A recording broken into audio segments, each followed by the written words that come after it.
Good evening, everyone. Thank you so much for coming tonight. This is our first Parent Restore, so we are super excited for you to be here. My name is Erin Molly. I'm one of the campus ministers here on the team.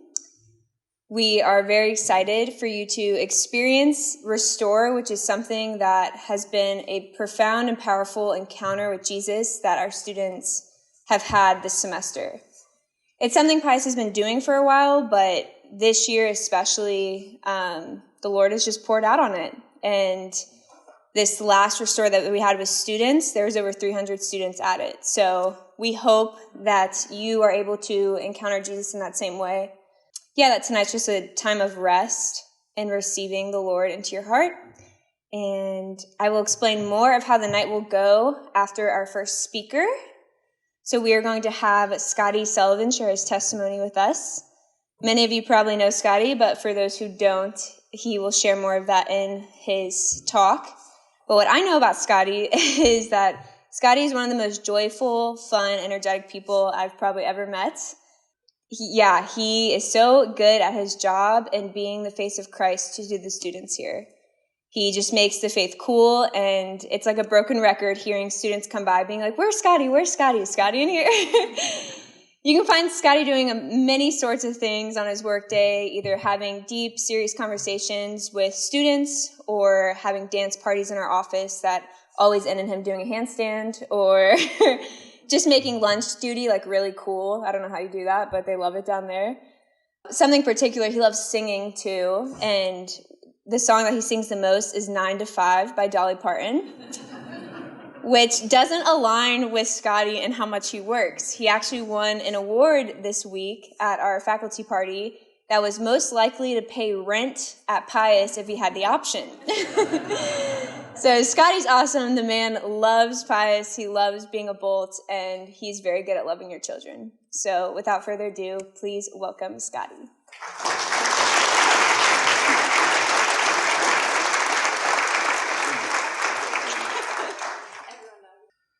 I have seen in our students a hunger and a desire for something more, for something greater, for something that truly fulfills and satisfies them. The reality is that our kids are also living in a world that wants them to not believe in God, a world that wants them to not worry about the salvation of their souls, but to worry selfishly about what will make them and only them happy. Last year, I had a senior boy who came up to me and said, "I know that if I were to die today, I would go straight to hell."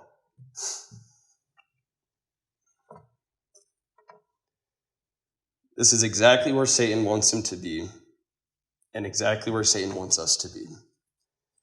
To simply not care about where our soul would end up when we die and the souls around us. Because there's a desire within each one of us that cannot and will not ever be filled by things of this world, rather only by God. Parents, it is an honor to be here standing before you and to see so many familiar and wonderful people. I'm so thankful for the ways in which you have witnessed to those around you, especially to myself. For those who do not know me, my name is Scotty Sullivan. I'm one of the campus ministers here at Pius. I graduated from this very school in 2016.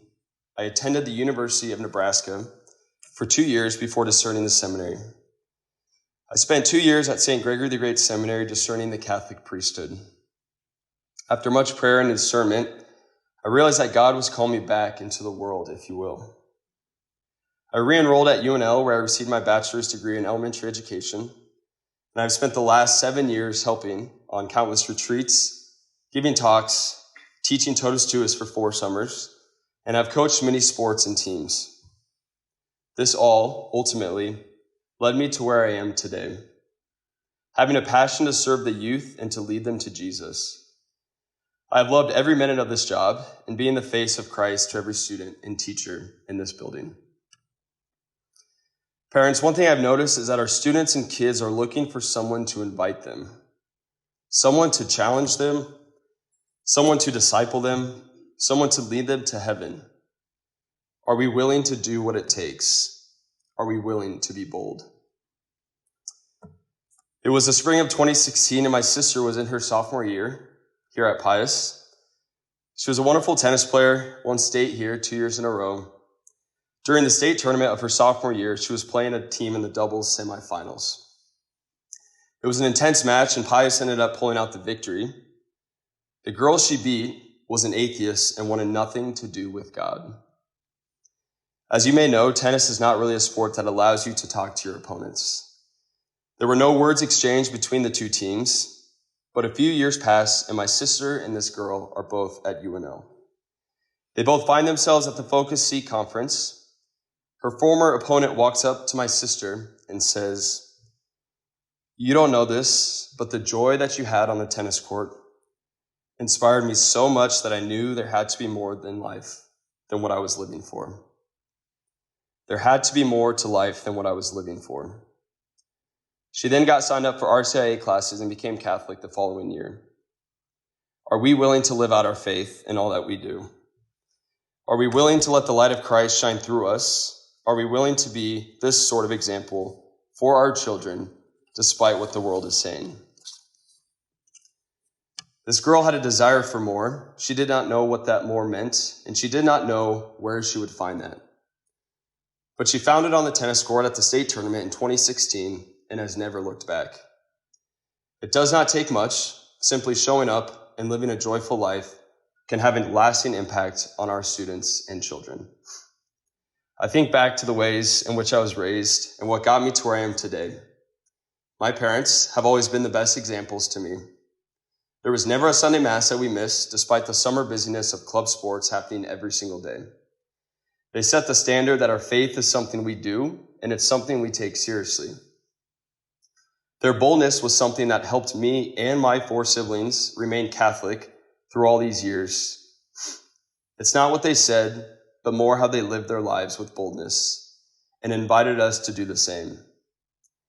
I'm reminded of this quote from Pope Paul VI, who said, "Modern man listens more willingly to witnesses than to teachers, and if he does listen to teachers, it is because they are witnesses."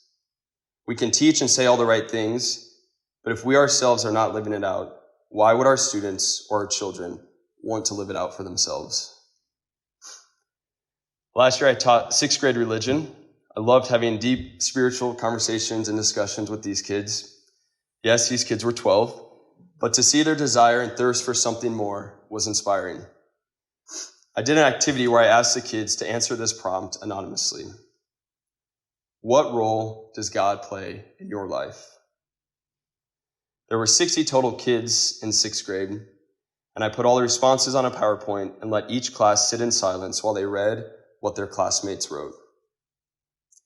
About 20 out of the 60 students said that God was someone who was really distant to them, or someone they weren't even sure if he existed.